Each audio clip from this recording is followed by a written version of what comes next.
You are listening to the Sports Corner on 90.3 WMSC Upper Montclair.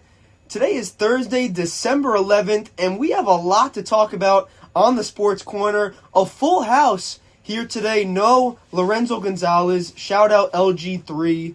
But that's A-okay because we have a full crew from left to right. Why doesn't everyone introduce themselves? All right, so you have Manny T. You have Jim Rodriguez. And you got the James Gregg. Mr. James Gregg and Mr. Rodriguez, both on panel yesterday for some basketball. Montclair State took 2 victories. We love to see our Red Hawks soar high, as always. But we have a lot to talk about in both the NFL and the MLB. And we will start off with the biggest news that was just announced in the National Football League.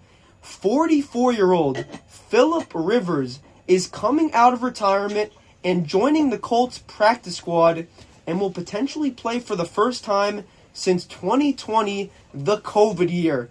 Instant hot takes. What do we think about this? And can Philip Rivers actually ignite the Colts and lead them to the playoffs? Is this a joke? Like, seriously, I couldn't believe it. I couldn't believe the news when I first heard. But I'm not going to lie, I saw a few clips of Philip Rivers slinging the ball. He still got it. But it's kind of crazy. I feel like the Colts right now, they just have to reap what they sowed. They didn't really prepare coming into the season. They signed Daniel Jones, but they didn't really have another quarterback that they could rely on.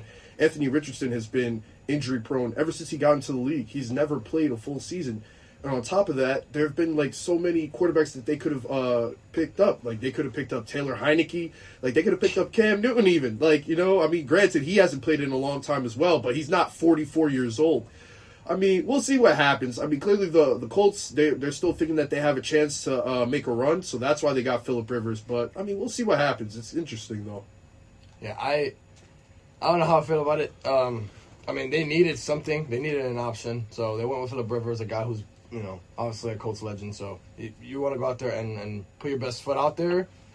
I think he's probably a better option than guys like Taylor Heineke, because Taylor Heineke, those guys not necessarily have succeeded as a starter long term, and they have a few games left in there, but the Colts want to win. They started off really hot, top 5 team in the NFL a few weeks ago, and now dropped to 8-5, and are out of the playoffs right now as we speak. Texans above them.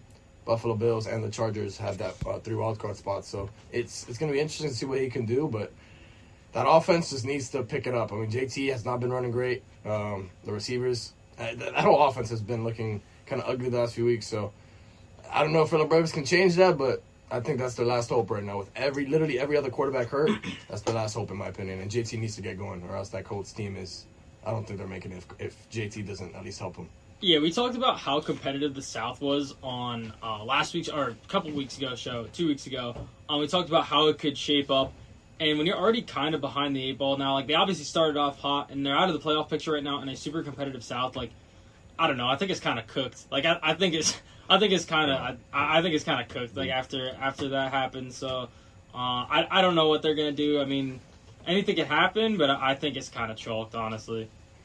Sitting at 8-5 currently, but how about the final 4 games that Rivers is going to be potentially thrown into? You have to go against Seattle and Mike McDonald's defense, definitely a top 2 unit with the Houston Texans.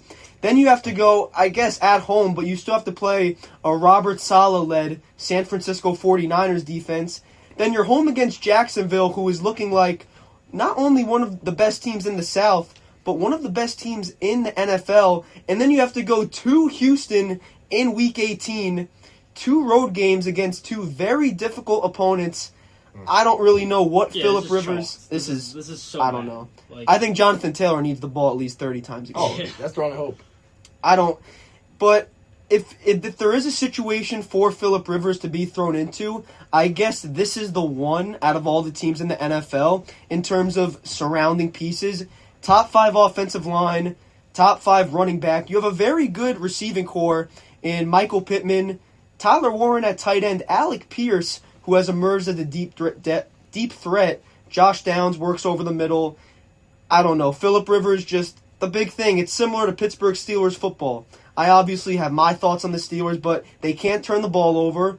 Lou Anarumo and that Colts defense has to come up huge, and Phillip Rivers needs to make some key third and fourth down conversions. In the end, do we think this works out, though? I honestly think that it's yet to be seen, but I do know. Like I heard Phillip Rivers talking about it, and he says it's gonna be some long drives. You know what I mean? So if they get the ball, they're gonna have some long possessions. They're gonna be a lot of checkdowns. There's gonna be a lot of boring throws. But they still it's on. And on top of that, I don't know how it's gonna work in reference to his Hall of Fame eligibility. Like he was gonna be eligible next year, and granted, it's controversial to say like if he's a Hall of Famer or not due to his career. Like statistically he's there. However, he didn't have that much success in the playoffs. But I just don't know how this whole thing is going to work out. But it's going to be interesting. Let's see what happens. I think, I could be wrong, but I believe currently he's on the practice squad. But if he gets elevated for Week 14 and plays this Sunday, his eligibility is delayed 5 whole years. Wow. So instead of potentially getting inducted this year up until next year, he would have to wait until that 2030-31 mark. So I don't know with Phillip Rivers. Jeremy and James, any last thoughts on Mr. Rivers? I mean, I know they signed, I believe they signed Brett Ripien. Yeah, I saw that. So, I mean, those two options are not very pretty. I'd rather go with, honestly, the 44-year-old for Rivers. Ripien has not been a guy that I can trust, especially in the latter stretch of a season like this where they're still fighting for playoffs. I just think, they took a gamble. Sometimes NFL teams, any professional team has to do that sometimes. So they took a gamble, 13 games in.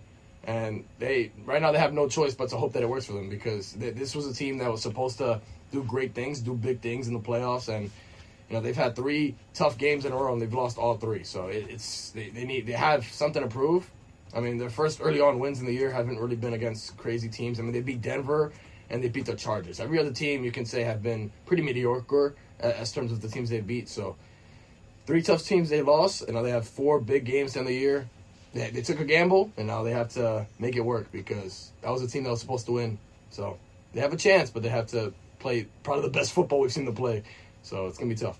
James, it's all shaping up for next year. The Giants, they have a Chicago Bears turnaround. They get to a point where they're in the NFC playoff picture. I hope nothing happens to Jackson Dart, but it's shaping up. Maybe we get a little Eli Manning next year. We need to see it. I don't know.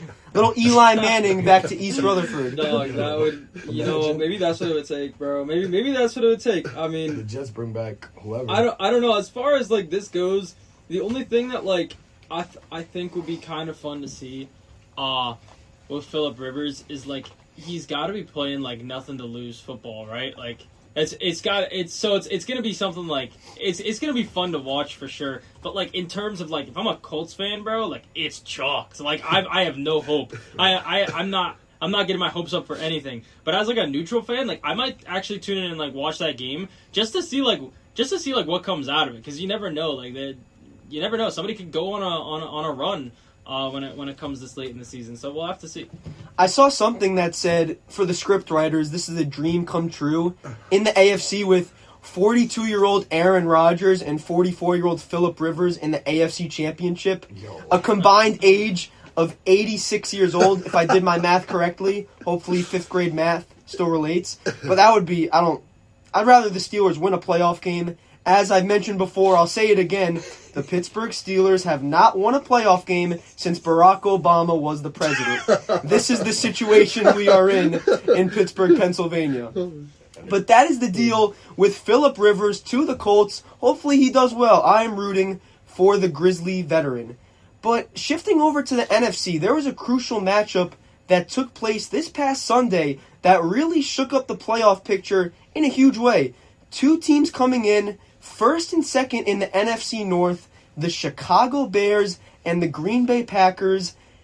The Bears tried to go to Lambeau Field. They fought all the way up until the 4th quarter, but the Green Bay Packers took the game late, and Caleb Williams definitely had an interesting day. He was good on the run. He missed Cole Kmet for a wide-open touchdown to tie up the game late in the 4th quarter, but this is how good the NFC is. With the loss, coming into that game, the Chicago Bears were the number 1 seed in the NFC. After that defeat, they dropped all the way to the 7th seed at 9-4. And then you have the Steelers and Mike Tomlin handing out lollipops in the locker room, sitting at 7-6. in fourth place with a potential home playoff game. What did we make of that matchup? And do we think Caleb Williams can take the Bears to where they have to go? I think that the Bears are honestly a year away. Ben Johnson's offense is it's not the easiest offense to really, grasp. And Caleb Williams is still a young QB. It's only his second year in the NFL. I mean, he was without Roma Dunze as well. So, I mean, you had Luther Burden. He stepped up, and you had, I mean, he had a few catches. You know what I mean? He did all right in my opinion. And their run game it was pretty good. The Packers. The thing about the Packers is that Micah Parsons signing was really good. You know what I mean? And the Packers are a dangerous team. They definitely can make a run at the Super Bowl. You have the Los Angeles Rams. They're also another team that's really dangerous. But in reference to the Packers versus the Bears, they have to play each other again in 2 weeks. So we'll see what happens. I think the Bears may end up stealing one. You never know. It's definitely a team that you cannot sleep on. The Bears, they impressed me. Although Caleb Williams didn't have the greatest performance, they still had a chance. He threw that pick at the end. Maybe he could have thrown it underneath, but I don't know, man. We'll see what happens. But I'm not too disappointed in the Bears. If I'm a Bears fan, I'm looking forward to the future. We'll see what happens. 2 weeks from now, they play the Packers again, so they can get their lick back in Soldier Field. Yeah. I said it a few weeks ago. I'm not a Bears believer. I'm not. I just it's something about the Bears to me that I can't see them beating the teams like 49ers, even the Lions. I just don't see it. I think they are kind of a year away as well. I just don't think Caleb Williams is good enough yet, to be honest with you. I don't think. I mean, he gets sacked a lot. The defense is one of the, as terms of points allowed, one of the worst in the NFL. 335. I mean, they have a negative point differential. The only one or two teams in the NFC in the playoffs right now with a negative point differential, them and the Tampa Bay Buccaneers, that are also frauds in my opinion, but we'll get to that later. Yeah, I think the Bears are 1 year away as well, and they have a tough matchup as well. They have a tough 4 games left. They have Cleveland, Shedeur Sanders. You never really know what you get with him. He had a tough, great week last week, and then you have the Packers. You mentioned the 49ers and the Lions. I think, me personally, I don't think they make playoffs, but I think they play competitive in those 4 games.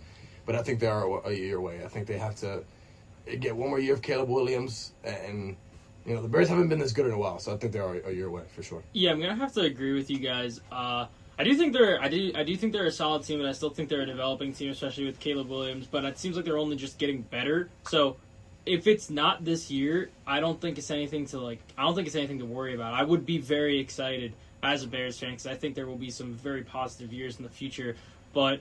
We'll have to see. I don't know if I'm going to go as far as to say that they're going to miss the playoffs. They could, but the last 4 games are tough. There's some tough matchups, so we'll just have to see. It's going to be a 4-week sprint. There's a world, and it doesn't necessarily have to be the Bears, but there's a world where a team in the NFC goes 11-6 and misses the playoffs. It's quite possible. That's crazy. At this point. You have the Lions right now who are currently outside of the playoff picture. When they can run the ball with Jahmyr Gibbs and spread it around to Amon-Ra St. Brown and Jamison Williams, they look very good. But here's the thing with the Bears. Because we've seen it, actually we saw it a little bit at the beginning of the year, but who is that true wide receiver 1? DJ Moore has been completely phased out of this offense. Luther Burden led the way with 4 receptions and 67 receiving yards. They kind of do this back and forth thing at tight end with Cole Kmet and Colston Loveland. The run game is good. I think if the Bears are going to go where they want to do and succeed, it starts with the run game. And it's kind of similar, and I think we kind of all could have expected it with the way Ben Johnson ran things in Detroit with Jahmyr Gibbs and David Montgomery. We are seeing a lot of this with DeAndre Swift and Kyle Monangai. But can Caleb Williams make the big play when it matters? Not necessarily roll out of the pocket and find a receiver downfield. Can you stand in the pocket with your team down by 3 in the 4th quarter in a playoff game and lead them to a game-tying field goal or a go-ahead touchdown? That's my biggest thing with the Bears. I don't know. What do you guys think? I mean, just to add on to that sentiment, I do believe, Caleb Williams, he needs a lot more time. He's still underdeveloped. he has a lot more progress to make. Like it's not easy. It's not easy being an NFL quarterback. But I mean, when you have these weapons, you got to get them the ball. I mean, there's times where receivers they create that separation, and that's what it is in the NFL. Like wide receivers, they create that separation. That's how you get open. That's how you become a top tier receiver. But the quarterback has to get you the ball, and sometimes Caleb Williams he struggles with that. I don't know if it's due to the fact like he doesn't see the separation, or he's just like he's not going through his progressions properly. But, I mean, he just has to find a way to get better in that aspect. We'll see in the next few weeks, you know. But other than that, yeah. Yeah, I mean, he's in his second year. I think that's also something to take consideration of. I mean, his rookie year was actually pretty solid, 62% percentage completion. So, I mean, this year's at 57. So you can say he's having a worse year this year than last year. He's been really indecisive this year, I think, in the pocket as well. Has been really inefficient the last few games. I mean, the last 4 games, 50% completion rate, 54, 47%, 54. Like, he has to be more efficient in my personal opinion. He hasn't had a game over 300 yards yet, with at least 300 yards passing, which doesn't sound too crazy. But when you look at the NFL today, I mean, so many quarterbacks. If Shedeur Sanders can go out there and have 360 something passing yards in a game, Caleb Williams can do the same. With Harold Fannin as your top target. That's what I'm saying. No disrespect to Harold Fannin, but the Bears have an established receiver in DJ Moore, and they barely use him.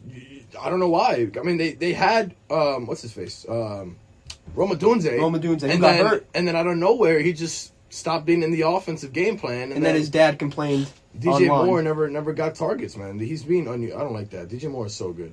Yeah, it sounds like a lot of the things that can change is probably in his decision making, and in his indecisiveness. But I feel like a lot of this also I feel like he improves on a lot of this, and a lot of players improve on a lot of this. A lot of quarterbacks when they just get experience and they just get they just get playing time in the league. So I think stuff like this will be smoothed out, and his game is definitely there.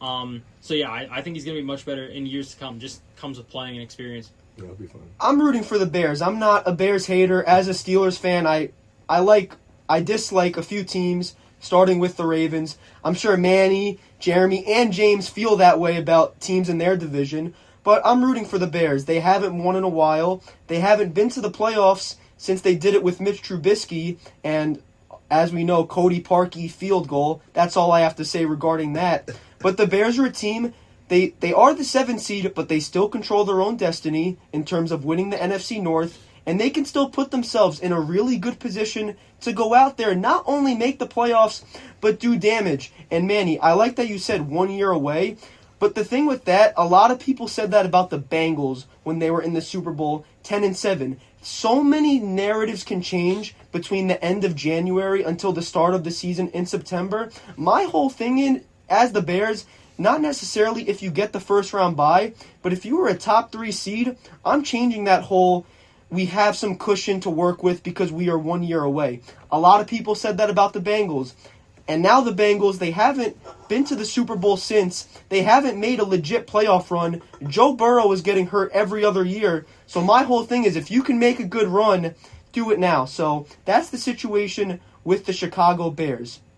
But back over to the AFC, the 6-7 Kansas City Chiefs. That is their current record after they fall. Shout out James Gregg, the best pick on the Upset of the Week segment last week on the Sports I think Corner. I've hit a few times now. We went 3 for 1 last week when we include Mo. Steelers beat the Ravens. I don't know if Lorenzo's, I guess it was an upset. He picked. I guess so. Well, he picked, did he? No, was he? Who won, Titans or Browns? Why am I blanking out on that? I don't know. I think he may have been wrong. But I know James and I were definitely correct. Mo was close. He picked Bengals over Bills, but the Bills won that game late in the fourth quarter. But the Kansas City Chiefs, even Travis Kelce said it on his podcast, in years past, it felt like I had the answers. I don't have the answers now. And they are in legit danger of missing the playoffs for the first time since 2014. Manny, what do you think of all this? I just think it's just a testament as to what happened last year. You know, they went 15-2, and they won a lot. A lot of those games were one-score games or like late game like surges where they would just win at the end.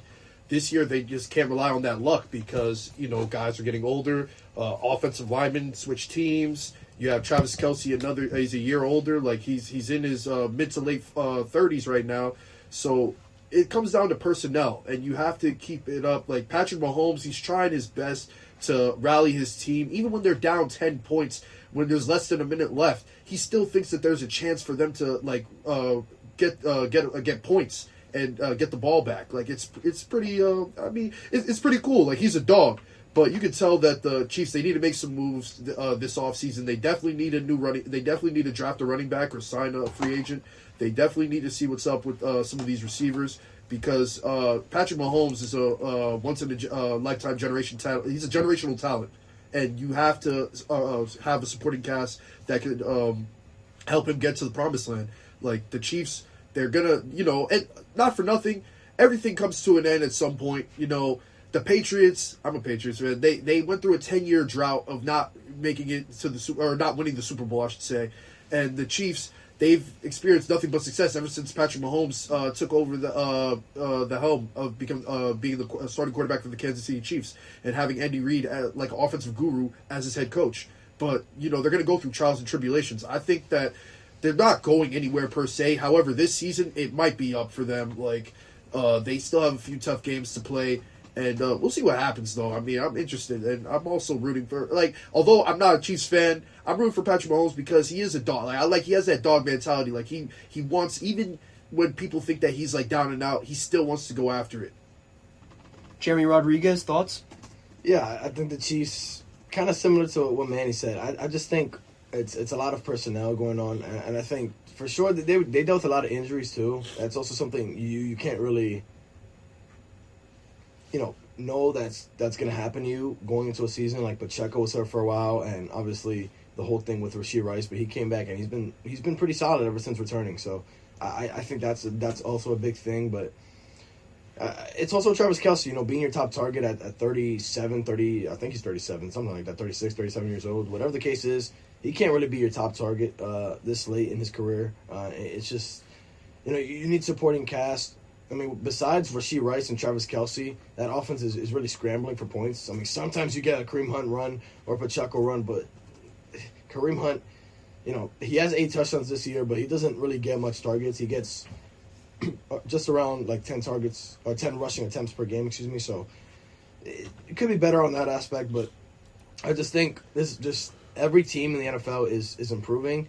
Not necessarily that the Kansas City Chiefs are getting worse. I just think that they have players that are getting older while you have up-and-comers in the NFL that are just as young and want and are hungry. Like teams like the Patriots, teams like the Texans, who were doubted last year because of their poor season, dealt with a lot last year. But here they are, 8-5. It just seems like that, where they want it, I think, more than the Chiefs right now. And the Chiefs also have been dealing with a lot of injuries and a lot of just poor just their players not playing well. So I think that's just the case right now with Mahomes. But I think he's having a great season for what he has. I think he's having a great season as a quarterback. I just think his supporting cast is not great. The Kansas City Chiefs remind me of a certain basketball team. They remind me of the Golden State Warriors, all right? Listen, the Warriors were on a generational run. They were obviously the dynasty of the 2010s, right? And that's low-key how I see the Chiefs, right? They were looked at as unstoppable. And they're having a down year right now, and I agree. I think it's the personnel. And if you think about the Warriors, they were also still a good team, but they had a bunch. They had 2 back-to-back down years, and it was really the personnel, and it wasn't. There were injuries and stuff, and it wasn't coming together. But it didn't mean their run was over. They still had talent in them, and then they came back and won another chip after people said, "Oh, they're done. They're over." They won a championship in 2022. I see this. This is how I see it. I see the Chiefs as the Warriors, and I see Patrick Mahomes as Steph Curry. He is a generational talent, and I don't think they're just going to let this slide and say, listen, we did what we did, and now that's cool, and that's over. I think they're going to come back. They're going to retool their roster, and I don't think they're going anywhere as far as future years. This year, it just might be one of those years. It just might be one of those down years. And they do have an aging roster, but I think if they put some pieces around Mahomes, they're going to be right back in that picture once again. I see people saying that this is the end of the dynasty, but Don't get too comfortable. That's not happening. No. Maybe Travis Kelce retires. good for Travis Kelce. He does have more time to prepare for the wedding with Taylor Swift, so he can get ready for that. But for the Chiefs, the biggest thing, they have a first-round pick. They can get a good receiver in the back half. Not necessarily that they need one, but the way they use Xavier Worthy is more like a gadget-type player and not really a true wide receiver 2. I do think Rashee Rice can be that wide receiver 1, but it's not fully out of the picture looking at the Chiefs' schedule for them to make the playoffs. It all starts this weekend. In Week 15, for a team that has made 6 consecutive AFC championships, they could be mathematically eliminated this Sunday when they take on the Chargers at home. So everyone talks about what every other team has to do, but the Chiefs aren't helping themselves. They've lost 4 out of their last 5 games. They do have a lighter schedule in the sense that they have 2 teams under 500 in their final 4 games with the Titans and the Raiders. But you get the Chargers at home and you get the Broncos at home on Thursday night at Arrowhead Stadium. I would not be surprised if the Chiefs won out. If there's anyone that can turn this thing around, it's Andy Reid and Patrick Mahomes. But Manny, I really wish, well, I don't wish I was a Patriots fan, but I wish the Pittsburgh Steelers could have trials and tribulations like the Patriots. The Steelers, I have to rant about them very quickly. They're a team that is stuck on consistency. But what about the Patriots and Robert Kraft? I love Robert Kraft. You hire Gerard Mayo, who I don't think he was a horrible coach or he can't get a second opportunity, but Robert Kraft felt like he wasn't the one. You go out and hire Mike Vrabel, and he turns around the team just like that. So I think with Pittsburgh and Kansas City, you have those down years, but it's a matter of retooling and actually putting yourself in a position to make some noise in the playoffs. And we talk about making some noise in the playoffs. Our next subject is on the race for the number 1 seed in the AFC, with the Denver Broncos and New England Patriots both sitting at 11-2 with 4 games remaining. Manny, what do we think of this race for the 1 seed, and do the Patriots have this one? I mean, we'll see what happens. We spoke about the Packers earlier, and the Broncos still have to play the Packers. They still have to play the Jaguars. They still have to play the Chiefs, and they still have to play the Chargers. So, I mean, they have a tougher road than the Patriots do to the number 1 seed. The Patriots have a real big game coming up this week against the Buffalo Bills. It's pretty much for the division at this point, but then, we'll see what happens. But I think the Patriots have a chance to finish as the 1 seed. Unbiased opinion here, but the Broncos, they're still a really great team. Their defense is like one of the best defenses I've seen in a while. We'll see what happens though. I'm really interested in seeing like what's going to take place. But yeah. Well, Manny, I'll tell you something, man. You have a tough road because you got to play the New York Jets on December 28th. So you got to get to the New York Jets to be that 1 seed. So hey, some would call that a trap game. Yeah, hey, and we also have to play the Dolphins. You got to be Brady Cook. Yeah, you got to be Brady Cook. That's just what it is. Yeah, but when it comes to the Broncos and Patriots, it could really go up in the air. Those 2 teams, they both deserve it. I think the Patriots find a way to sneak away with the 1 seed. I just think Denver has a tough road, and there's been a lot of close games with the Broncos and teams that shouldn't be close with the Broncos, like the Raiders. Like the Washington Commanders, for some reason, had a 1-point game with the Broncos. I'm not sure why. That offense really scares me sometimes. I mean, if you have to score 33 points in 1 quarter against the Giants to beat them, it's tough. It's just the Broncos' offense hasn't really showed me enough for me to trust them more than the Patriots. The Patriots have looked absolutely phenomenal. Even when Stephon Diggs and other guys have poor games, they just find the way to win. And they've been more secure wins, I think, than the Broncos as of late. So I just think the Patriots have an easier road besides the Jets. Obviously, I think the Jets were going to really beat you guys. I don't care what anybody says. The Jets are winning that game. But, yeah, I think the Broncos are going to be the 2nd seed. Potentially, I mean, with how the AFC is, probably going to drop more, but I don't think they're the 1st seed. I think the Patriots sneak out the 1st seed by a hair. I think it'll be a contest of who blinks first, but I mean, when you just look at the last 4 games left for both teams, like obviously the Broncos have a significantly more difficult schedule, and just the way the Patriots are playing, like I think they're gonna get it. I think they'll get it by a game, but if they drop one of those, if they drop one of those games in between, could be a different story. But I think it'll just be a game of who blinks first, and if the Broncos can get through their tough 4 games. It's definitely a differing of schedules in terms of these two teams. You have the Broncos sitting at 11-2. They have the Packers at home, Jaguars, then they go to Arrowhead, as we mentioned before, and then home against the Chargers. Those are 4 legit playoff teams, and then the Patriots, I believe, Manny, if they win this, they clinch the division against the Bills. So they clinch the division, and at that point, what they will be playing for is that 1 seed. So you can't rest starters, but honestly, this is a perfect year for the Patriots in terms of that late bye week. That Week 14 bye, resting everyone after playing the Giants on Monday Night Football. You get the Bills at home, then you go and play the dysfunctional Ravens. Then you go to MetLife to play the Jets. But I'd be nervous. The Patriots got to guard Adonai Mitchell, star wide receiver 1. I don't know. Don't forget about Mechie. Don't forget about John Mechie. And then a little Isaiah Davis in the red zone. Who's stopping Mason Taylor, though? That's a good point. Mason He Taylor. might go crazy. He might could. go crazy. If he wants to decide to have a great game, you know. Yeah. See it. And then they finish at home against the Dolphins. A very exciting race for the 1 seed. And before we transition over to Major League Baseball, I'm going to give all of you a quick second to pull up the Week 15 NFL schedule. We are doing it back-to-back, upset of the week special here on the Sports Corner. Simple rules, Manny and Jeremy, I'm not sure if you've been part of the segment for upset of the week. You take a team who's not expected to win, who everyone, well, not everyone, is picking against, and you pick them as the upset of the week. I think it was Jeremy who mentioned it briefly. I also think the Buccaneers are not very good. Baker Mayfield has not played well. The Atlanta Falcons, everyone is tuning them out tonight on Thursday Night Football. Without Drake London, I think they go up to Tampa Bay. They have a good game, and they win. I think the Atlanta Falcons, they lean on Bijan Robinson, a little bit of Tyler Algier thrown in there. I think the Falcons upset the Bucs at Raymond J. James Stadium. Okay, for my upset of the week, I got the Browns beating the Bears. Wow. Negative 20 wind chill. Yo, you know what, Stop it, bro? I'm telling you, after last week, they were so close to, going to overtime against the Tennessee Titans, and what the head coach was dealing with, Stefanski with the excuse he made or whatever. Shedeur Sanders, he still has a lot to prove. Like, he wants to prove that he belongs in the league, and he has an arm. And although it's going to be a tough game, don't sleep on the Cleveland Browns defense.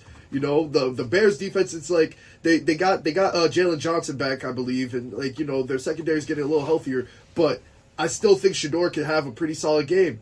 I mean, the weather might take into effect, and it might mess him up. But they got Quinshawn Judkins that can run the rock. So I mean, we'll see what happens. I do think the Browns can win that game. I think it's a winnable game. I don't think the Bears are set in stone as favorites.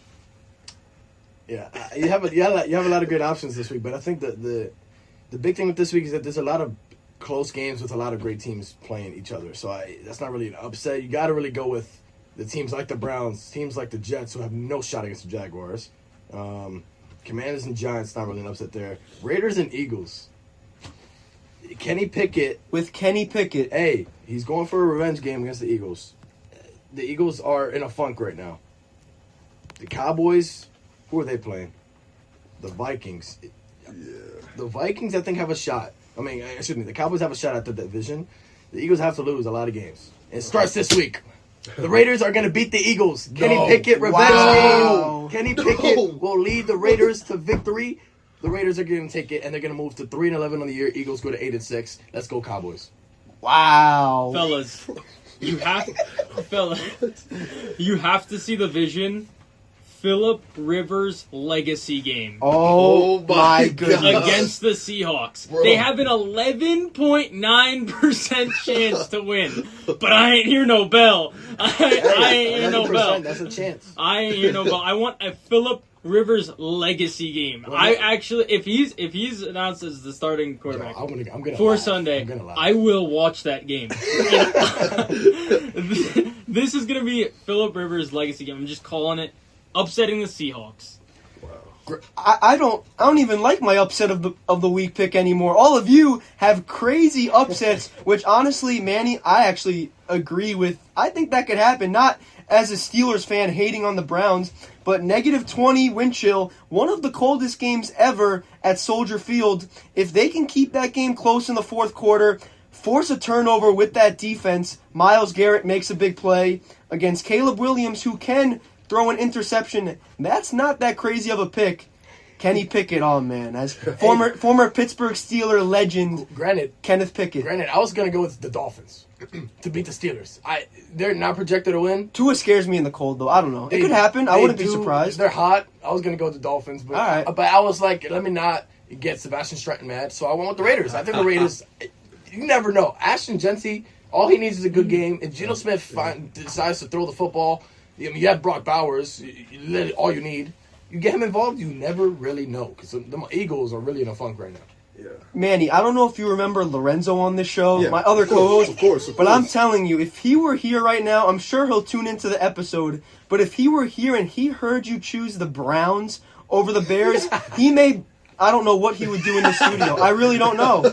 He may. I don't know, Lorenzo. He will be completely flabbergasted by that pick. I'm definitely going to see him tomorrow. You will. I will let. You should let him know in person. Yeah. Oh my goodness. His reaction he will be extremely wide-eyed. A lot going on in the NFL. So much chaos in Week 15 as we are in the holiday season towards Christmas, New Year's, and Hanukkah. All of these holidays in 1 month. But shifting over to Major League Baseball, because we don't need a break right now, because we have a lot to discuss in Major League Baseball. James is clapping because there was a move that the New York Mets made. I know Anthony Walsh on the radio station, he made a video highly disagreeing about the move.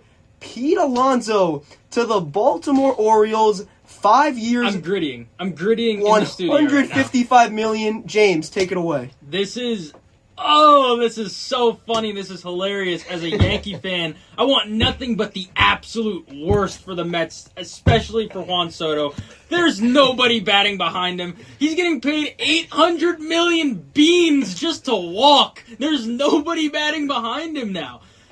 Oh my God. As a Yankee fan, this is great. But if I was a Mets fan, how do you justify not giving an offer to the face of your franchise? With a team that has Francisco Lindor and Juan Soto on it, Pete Alonso's the face of your franchise, and you don't even give him an offer. This is supposed to be the owner who could buy anybody that he wants. He went out there and stuck it to everybody, stuck it to the whole league, and gave Juan Soto a blank check. But he can't pay his face of the franchise, $30 million a year?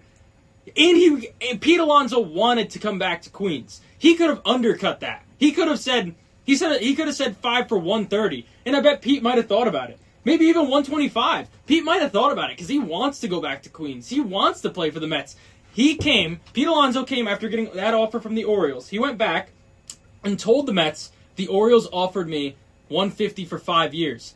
And they said, have fun in Baltimore. How do you justify that? As a Mets fan, how do you justify that? That's so bad. That is so bad. Juan Soto signed there because he said that the future in Queens looks better than almost anywhere.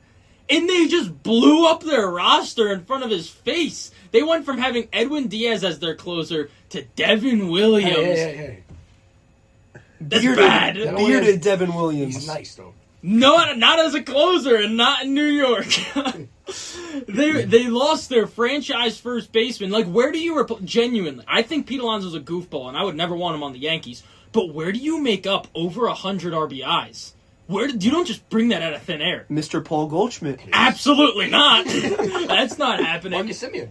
Like, you're just this is bad, and I'm here for it. I am grinning ear to ear with each day that goes by because this is exactly what they deserve. This is genuinely exactly what they deserve. I'm here for it.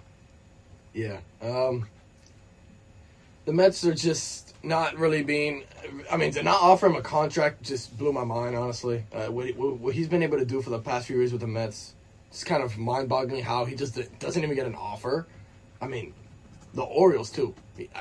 Good for the Orioles. It is really good. But it's completely shocked me. He went from the NL to a team in the AL East that now has a chance to compete. So, not that the Mets didn't have a chance to compete. They definitely have a chance to compete. But now, trading away Diaz and now... or not trading away, but letting him walk and not letting Pete Alonso walk with no contract offer really blows my mind.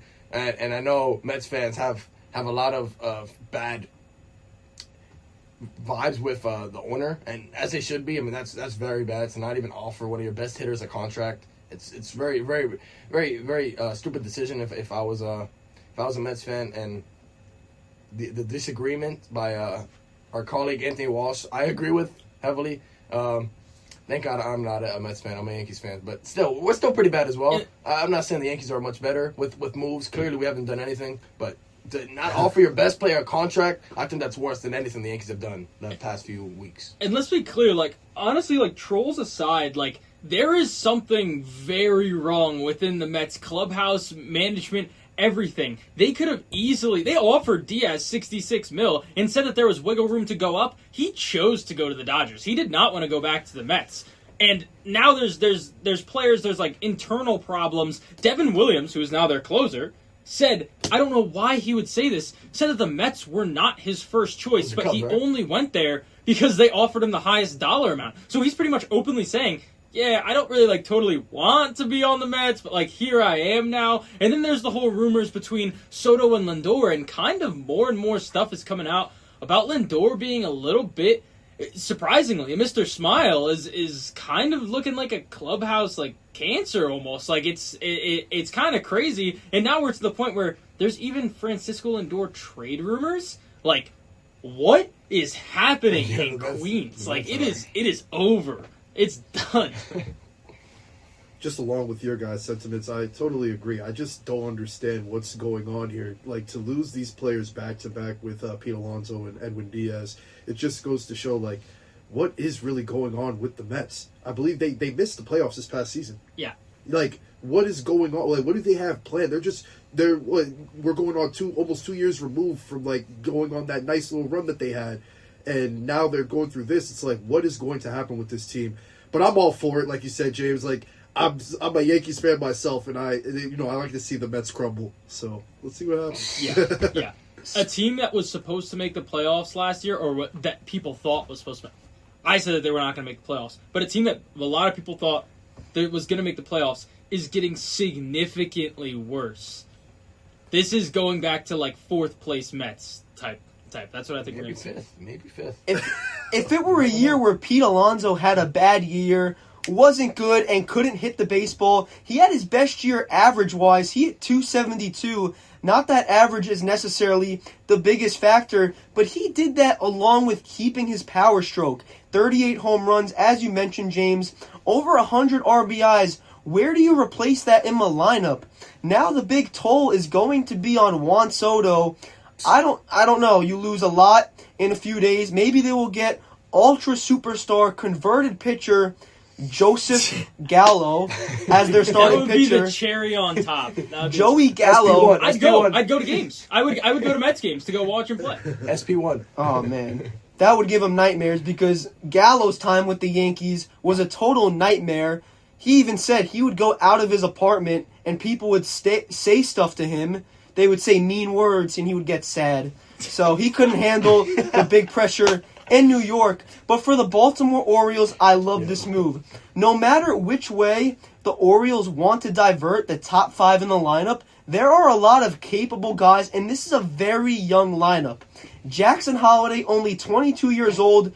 Jordan Westburg, a lot of people, you talk about the big three with the Orioles in Jackson Holliday, Gunnar Henderson, and Adley Rutschman.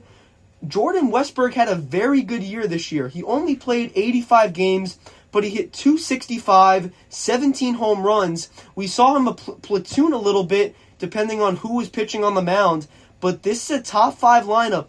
If their starting rotation can just be slightly average or above average, I honestly think the Orioles can be really good. They made the playoffs in 24. They had a horrible year this past season in 2025. If the Orioles can get something going, they could be very solid in the AL East and compete.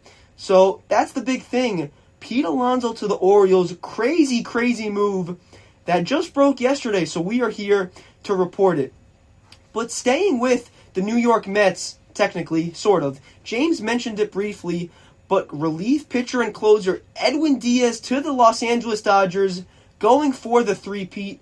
3 years, $69 million. How do we feel?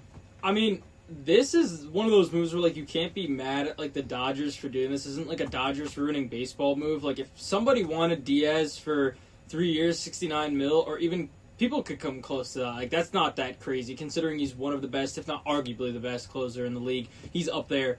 I think this is the Dodgers. Probably one of their. It'll probably be their major move of the offseason unless they just absolutely blow it open and get like a Skubal or a Kyle Tucker. But they don't really need to do much because the only problem they had was their bullpen, and they just fixed it with one of the best closers, if not the best closer in the league. So I don't know. It's just gonna be it's the Dodgers being the Dodgers. That's how I see this as. Yeah, not much you can really say. I mean, Diaz just goes to a team that's won 2 in a row, and they have a great shot at winning 3 in a row. I mean, that bullpen is looking just scary, from left-handed pitchers to right-handed pitchers to closers to everybody. I mean, that whole team really looks good. The starting pitchers, the rotation looks great. The lineup looks absolutely phenomenal. I mean, you have aging Freddie Freeman still, but you have other guys as well. The supporting cast, I think that's a big thing for any team. But you have aging veterans, but that doesn't matter with these Dodgers. These Dodgers find a way, and they did it last year. And I personally thought the Dodgers weren't going to do as good last year, but they found a way. I just think the story isn't with the Dodgers here. I think the story is more so with the Mets.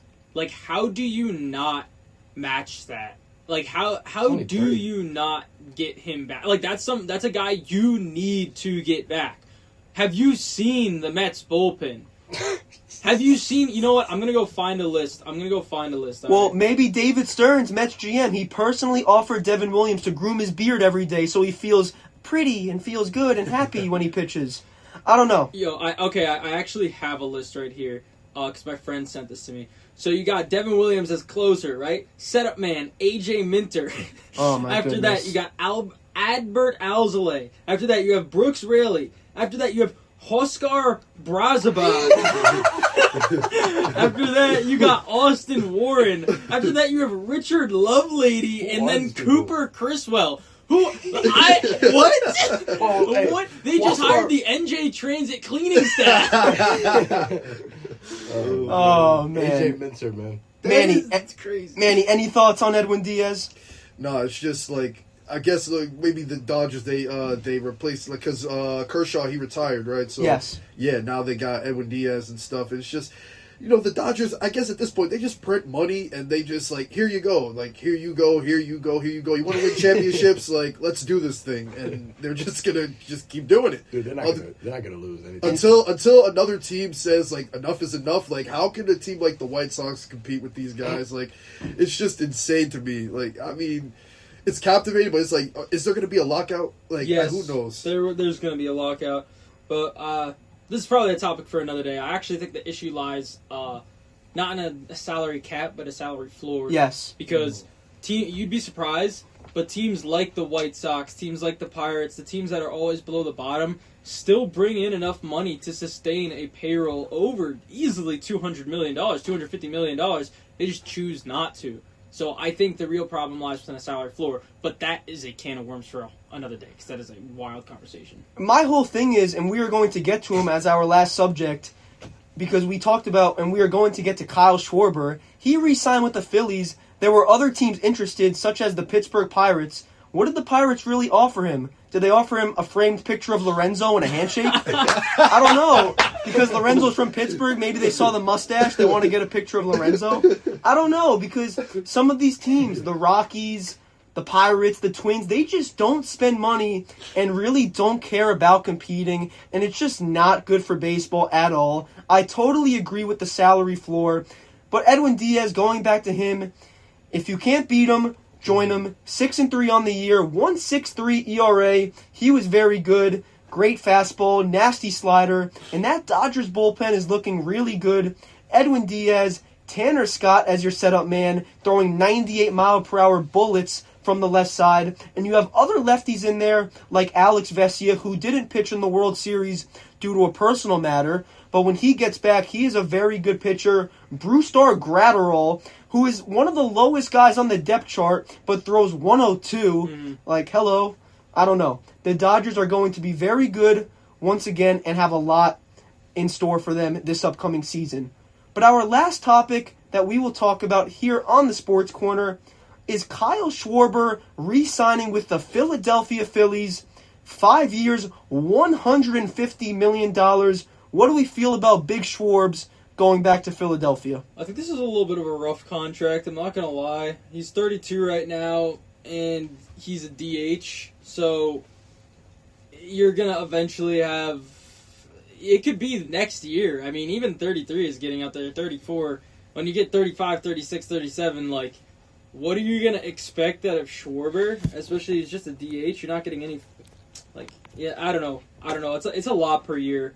I think it's all worth it if the Phillies go the distance, or at least come close. If they could get back there, or I don't know. I don't know where this Phillies team lies right now. They've just had so many struggles in the playoffs. I think they're going to come right back at the top of the NL East again next season, especially with the Mets out of the picture right now. Like, it just seems like they're going to cakewalk to another NL East title, but I don't know. I think it's all worth it if they could go the distance or at least come close. I like that take. Jeremy Rodriguez? Yeah, I think it's a slight overpay as well. I just think, the Phillies, they're always going to be good in the regular season, but when it comes to postseason, they always find a way to just blow it, and they have the same team as last year. They pretty much have the same exact roster, and they just re-signed Schwarber, and the Dodgers are clearly getting better, so they're going to be the toughest matchup for them, and with the same team, you're not really going to beat the Dodgers. I mean, yes, you signed Kyle Schwarber back, as you should have. This guy had 56 home runs, over 120 RBIs. Well-deserved money, but I think it was a slight overpay. I just think he doesn't play the field. At some point, he's not going to be hitting like this forever.